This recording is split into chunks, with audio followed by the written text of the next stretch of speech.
আজকে সন্ধেবেলা কাজে আসার সময় তখনই আমি ভাবছিলাম যে কিছু একটা হবে আজকে, তো শেষ পর্যন্ত হয়েই গেল। কি অবস্থা দেখো, এগুলো ধোঁয়া। আর আমি যদি ফ্ল্যাশটা বন্ধ করে দিই তাহলে ক্লিয়ার আসছে। আর একটু জুম করে আমি একটু দেখাই, একটুখানি জুম করে দেখাই কি অবস্থা। আমরা কাছে আছি, একদম পাম বাগানের কাছে। এই যে পাম বাগান, অন্ধকারের মধ্যে তো দেখা যাবে না, তবুও দেখানোর চেষ্টা করলাম, তো দেখাতে পারলাম না।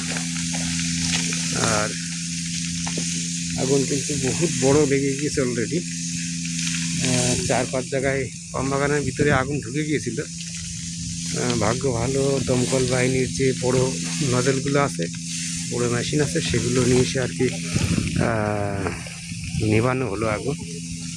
তো এখন কতক্ষণ পর্যন্ত আগুন থাকবে রাত্রি বলা যাচ্ছে না।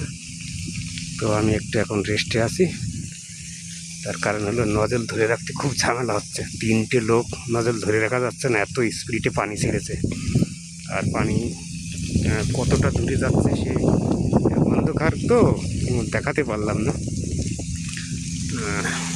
যদি দিনের বেলায় হলো, এই যে এই যে পানি যাচ্ছে, হালকা হালকা যে দেখা যাচ্ছে না, এই যে পানি যাচ্ছে, এই যে একদম পানি যাচ্ছে। চেষ্টা করি